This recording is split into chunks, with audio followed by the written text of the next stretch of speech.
Ang ibang mga sign ay tinatawag na direksyon sa linya. Lumilitaw sila para idirekta ka sa tamang linya. Kapag nakita mo ang aktwal na sangangdaan, madalas silang nakikita A. Pagkatapos ng sangangdaan, B.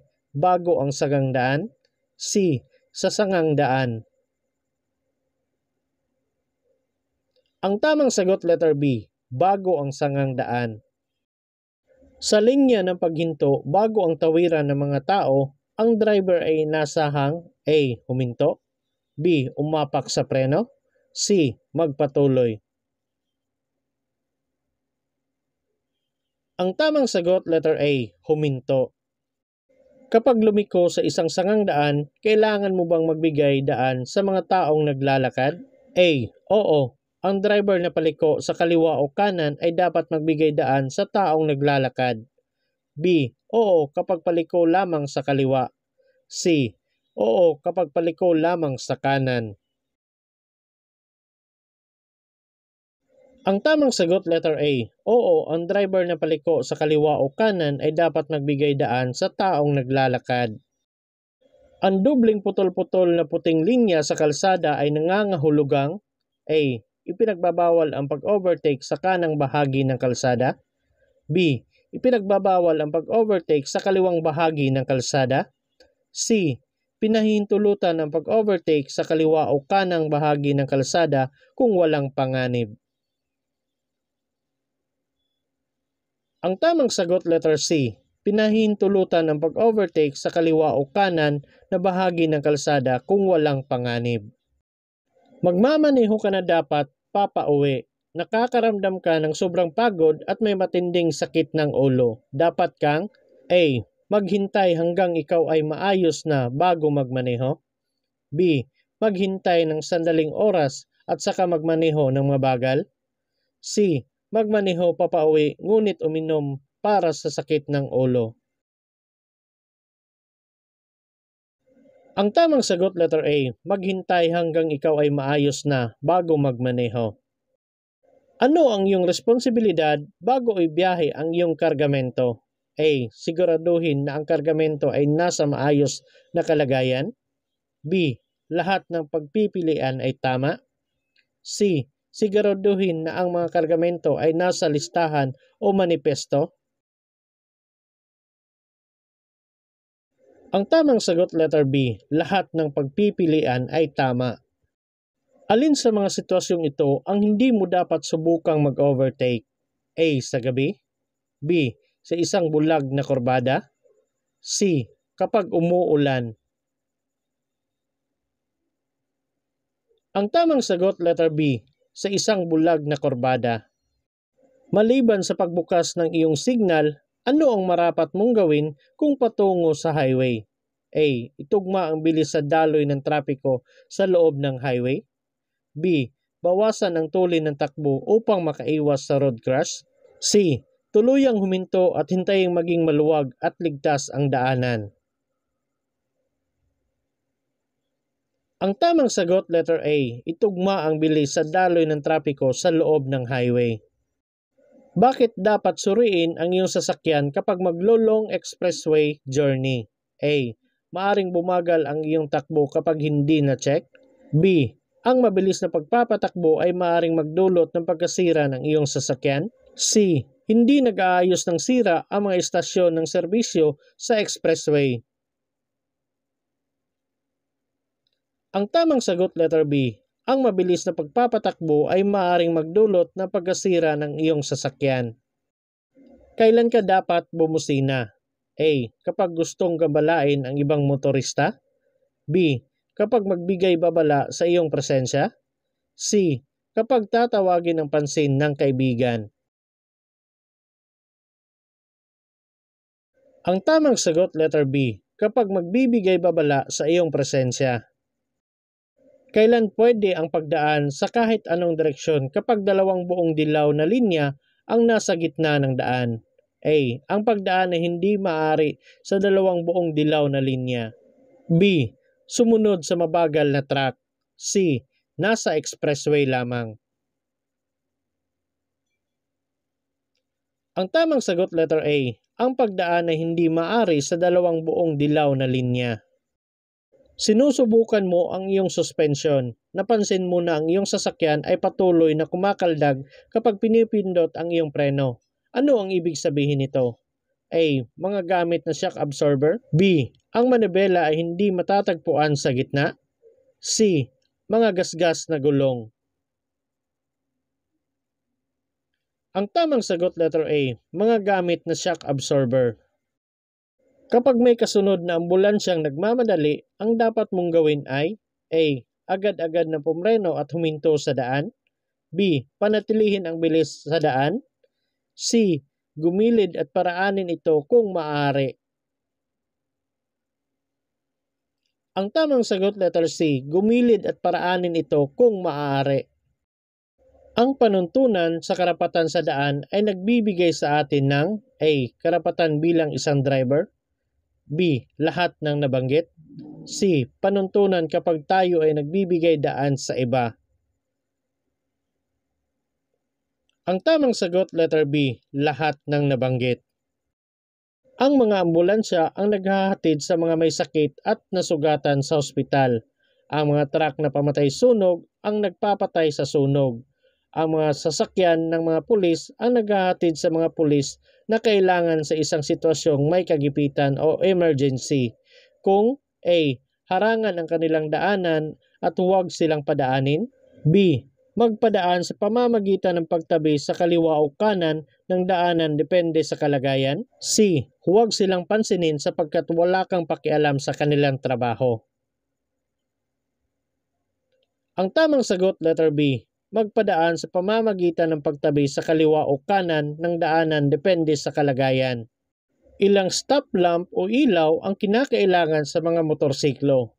A. 2. B. 1. C. 3. Ang tamang sagot letter B. 1. Bago umalis sa paradahan, dapat mong A. Suriin ang paligid bago magpatakbo. B. Bumusina. C. Magpatakbo agad. Ang tamang sagot letter A. Suriin ang paligid bago magpatakbo. Ang mahuhuling lasing sa alak o pinagbabawal na gamot ay may parusang A. 2,000 pesos. B. Pagkabilanggo ng 6 na buwan. C. 1 buwan pagsuspende ng lisensya. Ang tamang sagot letter A. 2,000 pesos. Habang nagmamaneho, dapat kang tumingin sa side and rear view mirror ng A. Mabilis at madalian. B. Hanggang gusto mo. C. Hindi kukulangin sa 1 minuto. Ang tamang sagot letter A. Mabilis, madalian. Ano ang magiging resulta kapag pinalitan ng hindi angkop na ilaw o bumbilya ang headlight? A. Higit na malinaw ang daan lalo na sa gabi. B. Nakakagambala ito sa mga motoristang nanggagaling sa kabilang direksyon at ito ay labag sa batas trapiko. C. Nakakagambala ito sa mga pasahero. Ang tamang sagot letter B. Nakakagambala ito sa mga motoristang nanggagaling sa kabilang direksyon at ito ay labag sa batas trapiko. Kapag sumunod sa isang kotse, itinuturing na isang ligtas na patakaran na mapanatili ng distansyang layo na hindi bababa sa A. 50 talampakan. B. Loob ng 2 segundong panuntunan. C. Espasyo para sa isang kotse. Ang tamang sagot letter C. Espasyo para sa isang kotse. Ano ang dapat na bilis ng sasakyan kung ito ay manggagaling sa isang continuity lane? A. Sundin ang bilis ng mga sasakyan sa loob ng expressway. B. Huminto sa gilid ng continuity lane at gumamit ng signal light. C. Bigla ang pagtapak ng selenyador ng mas mabilis na speed limit. Ang tamang sagot letter A. Sundin ang bilis ng mga sasakyan sa loob ng expressway. Alin sa mga sumusunod ang madalas na dahilan ng stress o tensyon? A. Personal na problema sa pamilya, mabagal na daloy ng trapiko, hindi maayos na kalsada, mga nagkakainis na bumubuntot na motorista, biglang paghinto ng sasakyan sa harapan. B. Nakangiti at masunurin ng mga pasahero, mga taong tumatawid sa tawiran, mga disiplinadong kapwa motorista. C. Tamang pagpreno ng sasakyan sa harapan, paghinto ng iba pang sasakyan sa tamang lugar, paggamit ng senyas ng pagliko ng motorista bago lumipat ng lane. Ang tamang sagot letter A, personal at problema sa pamilya, mabagal na daloy ng trapiko, hindi maayos na kalsada, mga nakakainis na bumubuntot na motorista, bigla ang pagliko ng sasakyan sa harapan. Ano ang dapat ilagay ng isang driver sa dulo ng kargamento na sumobra sa 1 metro ang haba sa kanyang sasakyan? A. Matingkad na kulay itim na bandera o sako. B. Red flag measuring at least 30 cm by 30 cm. C. Wala. Ang tamang sagot letter B, red flag measuring at least 30 cm by 30 cm. Sinong mga driver ang hindi kailangan pang gumamit ng seatbelt? A. Driver ng bus. B. Driver ng motorsiklo o tricycle. C. Driver ng SUV. Ang tamang sagot letter B, driver ng motorsiklo o tricycle. Nagmamaneho ka sa isang kalsada at ang PWD na naka-wheelchair ay biglang tumawid sa kalsada. Paano mo maiiwasang tamaan ang PWD?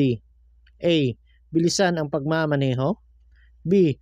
Lumipat sa ligtas na lane o lugar upang maiwasan ang PWD.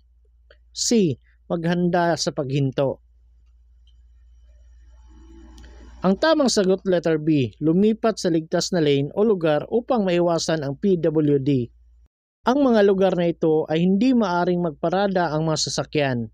A. Intersection, tawiran. B. Parking area, tawiran. C. Intersection, parking lots. Ang tamang sagot letter A, intersection, tawiran. Ano ang iyong gagawin kung ang kaibigang pasahero ay humiling na bumaba sa hindi tamang babaan? A. Buksan ang pinto at hayaang tumalon ang pasahero. B. Huwag buksan ang pinto hanggat makarating sa tamang babaan. C. Sigawan ang pasahero at buksan ang pinto. Ang tamang sagot letter B, huwag buksan ang pinto hanggat makarating sa tamang babaan. Kapag nais mong magpalit o lumipat sa mas mataas na gear upang mas bumilis at ang isang sasakyan sa kasalungat na direksyon ay mabilis na tumatawid sa iyong linya, ano ang iyong gagawin? A. Maging alerto, humanda at magbigay daan sa pagtawid ng sasakyan. B. Igiit ang iyong karapatan sa daan. C. Agad na kumaliwa. Ang tamang sagot letter A, maging alerto, humanda at magbigay daan sa pagtawid ng mga sasakyan. Maari bang magkarga ng kargamento na lampas sa itinakdang timbang ng sasakyan? A. Oo. B. Hindi. C. Oo, kung ang karga ay madaling mabasag o nabubulok. Ang tamang sagot letter B, hindi. Maari bang magmaneho sa mga transition lines sa kalsada? A. Oo. B. Hindi. C. Oo, kung ang trapiko ay mabigat. Ang tamang sagot letter B, hindi. Alin sa mga ito ang maaring lumampas sa itinakdang bilis? A. Kung ang driver ay may pasaherong may sakit or sugatan. B. Driver na may dalang nabubulok na kargamento. C. Driver na naghahanap ng CR o pahingahan. Ang tamang sagot letter A, kung ang driver ay may pasaherong may sakit or sugatan. Ano ang maaring masamang mangyari kung tumingin ka sa mata ng isang galit na driver? A. Maaring humingi ng paumanhin ang nasabing driver. B. Ang galit na driver ay maaring magdahan-dahan. C. Ito ay maaring mag-udyok sa galit na driver. Ang tamang sagot letter C, ito ay maaring mag-udyok sa galit na driver. Sinong mga driver ang dapat gumamit ng seatbelt?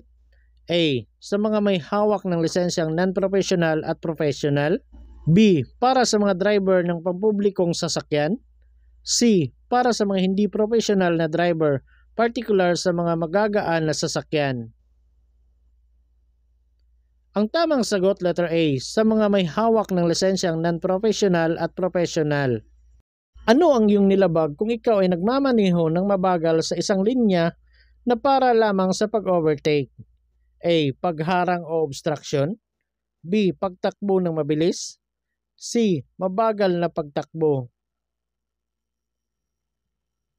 Ang tamang sagot, letter A, pagharang o obstruction. Ano ang pangunahing layunin ng hazard markers? A. Upang paalalahanan ang driver tungkol sa pagbabago ng direksyon ng patutunguhan. B. Paalalahanan ang driver para huminto. C. Para utusan ang driver na bumalik agad.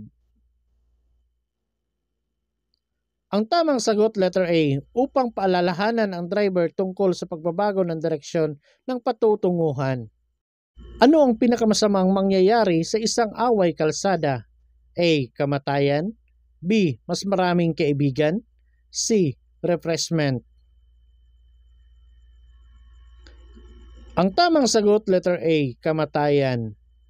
May pananagutan ba ang isang driver na nagkaroon ng pagkakataon na maiwasan ang isang aksidente sa kalsada ngunit ito ay hindi niya ginawa? A. Oo. B. Hindi. C. Wala sa nabanggit. Ang tamang sagot, letter A, oo. Ikaw ay malapit ng lumiko pakaliwa at isang mabilis na sasakyan mula sa kabilang bahagi ng kalsada ay patungo sa iyong direksyong nais likuan. Ano ang gagawin mo? A. Hayaang makalampas ang mas mabilis na sasakyan. B. Agad na kumanan. C. Magmaneho ng mabilis upang maiwasan ang mas mabilis na sasakyan. Ang tamang sagot, letter A, hayaang makalampas ang mas mabilis na sasakyan. Saan dapat ilagay ang plaka ng isang sasakyan? A. Isa sa harap, isa sa likod ng sasakyan. B. Dalawa sa harap. C. Isa sa harap na windshield at isa sa likurang salamin. Ang tamang sagot, letter A, isa sa harap at isa sa likod ng sasakyan. Ano ang pangunahing responsibilidad ng isang driver sa isang aksidente? A. Tulungan ang naaksidente. B. Tumakbo at magtago. C. Tanungin ang mga biktima ng pagkakakilanlan. Ang tamang sagot, letter A, tulungan ang naaksidente. Ang ibig sabihin ng hindi gumagalaw na pulang X ay A. Dapat kang umalis sa linyang ito. B. Maaari kang magmaneho sa daang ito. C. Hindi ka maaaring magmaneho sa daang ito. Ang tamang sagot, letter C, hindi ka maaaring magmaneho sa daang ito. Kailan mo maaaring gamitin ang hazard warning na ilaw habang nagmamaneho? A. Sa highway upang mabigyan ng babala na may panganib sa unahan. B. Sa matataong lugar sa halip na bumusina sa loob ng 11:30 ng gabi hanggang 7 ng umaga.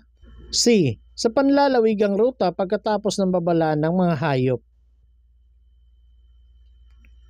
Ang tamang sagot, letter A, sa highway upang mabigyan ng babala na may panganib sa unahan.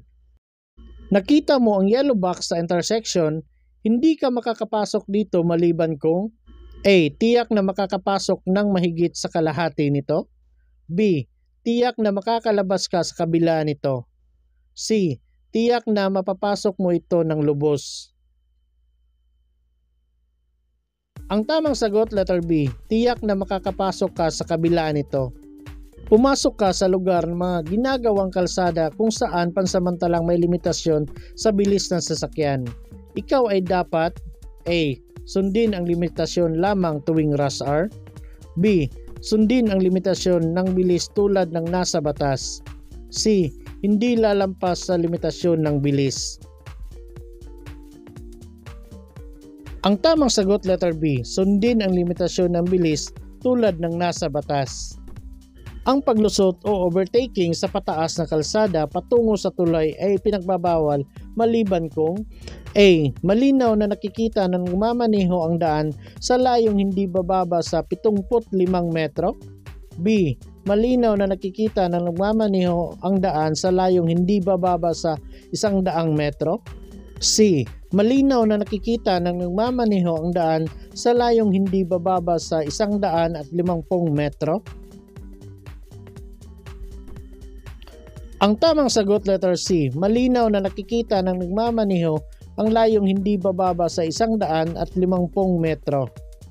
Kapag nakarating ka sa intersection na walang traffic enforcer at walang traffic signal, dapat kang magbigay daan sa A. Trapiko, mga sasakyan na nagmumula sa iyong kaliwa. B. Trapiko, mga sasakyan katapat sa kasalungat ng iyong direksyon. C. Trapiko, mga sasakyan na nagmula sa iyong kanan. Ang tamang sagot letter C. Trapiko, mga sasakyan na nagmula sa iyong kanan. Naghahanap ka ng mapaparadahan ng iyong sasakyan. Puno na ang mga lugar maliban sa puwang na may markang taong may kapansanan. Alin sa mga ito ang tama? A. Pwede mong gamitin ang mga espasyong ito kapag puno na ang ibang lugar. B. Pwedeng gamitin ang espasyong ito may kapansanan ka man o wala. C. Hindi ka dapat pumarada doon maliban kung ikaw ay PWD o mayroong kang kasama na PWD. Ang tamang sagot letter C. Hindi ka dapat pumarada doon maliban kung ikaw ay PWD o mayroon kang kasama na PWD. Sino ang responsable upang hindi mag-overload ang sasakyan? A. Ang may-ari ng sasakyan. B. Ang driver o pasahero ng sasakyan. C. Ang taong nagpapasakay sa sasakyan. Ang tamang sagot letter B. Ang driver o pasahero ng sasakyan. Kapag nagmamaneho ng sasakyan na may anti-lock braking system or ABS sa pinakamabilis na takbo at kailangan mong biglaang huminto, ano ang dapat mong gawin? A. Tapakan ang pedal ng preno ng tuloy-tuloy. B. Bumbahin ang preno. C. Pumreno ng banayad. Ang tamang sagot letter C. Pumreno ng banayad. Kung walang linya na minarkahan sa kalsada, dapat kang magmaneho. A. Malapit sa kanang bahagi ng kalsada. B. Sa gitna ng kalsada. C. Kahit saang bahagi ng kalsada. Ang tamang sagot letter A. Malapit sa kanang bahagi ng kalsada. Maaari lamang gumamit ng mobile phone kapag A. May sasaguting tawag. B. Nagmamaneho ng otomatikong sasakyan. C. Nakaparada. Ang tamang sagot letter C. Nakaparada. Sa aling lugar hindi pwedeng mag-overtake? A. Sa two-way na intersection. B. Sa tulay. C. Sa expressway. Ang tamang sagot letter A. Sa two-way na intersection. Ang pagmamaneho habang malakas ang ulan ay maaaring maging lubhang mapanganib dahil ang kakayahang makita ay limitado. Ano ang dapat mong gawin? A. Kung hindi mo makita ang higit sa 20 metro sa harap mo, i-on ang iyong headlight at maghanap ng isang ligtas na lugar para pumarada. B. Bawasan ang bilis para mas ligtas. C. Magmaneho ng mas mabilis hanggat maaari upang makaligtas sa lalong madaling panahon. Ang tamang sagot letter A. Kung hindi mo makita ang higit sa 20 metro sa harap mo, i-on ang iyong headlight at maghanap ng isang ligtas na lugar para pumarada. Kapag papalapit sa isang baha na lugar at kailangan mong dumaan dito, ano ang dapat mong gawin? A. Dagdagan ang iyong bilis upang makatawid ka agad sa baha. B. Panatilihin ang iyong bilis, total ang karamihan ng sasakyan ay may water insulation naman. C. Magpatuloy sa napakabagal na bilis mga 2 to 5 km per hour upang maiwasan ang pagpasok ng tubig sa iyong tambutso. Ang tamang sagot letter C. Magpatuloy sa napakabagal na bilis mga 2 to 5 km per hour upang maiwasan ang pagpasok ng tubig sa iyong tambutso. Ano ang dapat mong gawin kung makikita ang karatulang ito? A. Magmabagal at maging handa. B. Bumusina at ituloy ang bilis. C. Bilisan. Ang tamang sagot letter A, magmabagal at maging handa. Alin sa mga sumusunod ang nakalarawan? A. Daanan ng motorsiklo. B. Parking. C. Daanan ng bisikleta. Ang tamang sagot letter C, daanan ng bisikleta. Ano ang kahulugan ng dalawang guhit na ito? A. Maaring mag-overtake anumang oras. B. Maaring mag-overtake kung ligtas. C. Bawal tumawid at bawal mag-overtake. Ang tamang sagot letter C, bawal tumawid at bawal mag-overtake. Alin sa mga sumusunod ang nakalarawan? A. Bawal magsakay ng pasahero dito. B. Bawal magbaba o magsakay ng pasahero dito. C. Dito ang babaan at sakayan ng pasahero. Ang tamang sagot letter B, bawal magbaba o magsakay ng pasahero dito. Alin sa mga sumusunod ang nakalarawan? A. Bawal magpabalik-balik. B. Two-way na trapiko. C. Ang kalsada ay may dibisyon. Ang tamang sagot letter B, two-way na trapiko. Alin sa mga sumusunod ang nakalarawan? A. Matarik ang pababang direksyon ng kalsada. B. Matarik ang paakyat ng direksyon ng kalsada. C. Limitahan ng 20% ang bilis. Ang tamang sagot letter B, matarik ang paakyat ng direksyon ng kalsada. Ano ang dapat mong gawin kapag ang tawiran sa riles ng tren ay walang aparato ng babala? A. Magdahan-dahan at magpatuloy ng may pag-iingat. B. Huminto ng 15 talampakan mula sa tawiran ng riles ng tren. C.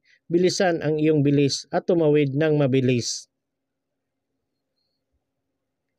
Ang tamang sagot letter A, magdahan-dahan at magpatuloy ng may pag-iingat. Ano ang gagawin mo kung ang brake lights ng nasa harapan mong sasakyan ay umiilaw? A. Bumusina. B. Maghandang pumreno. C. Lumiko sa kanan o kaliwa. Ang tamang sagot letter B, maghandang pumreno.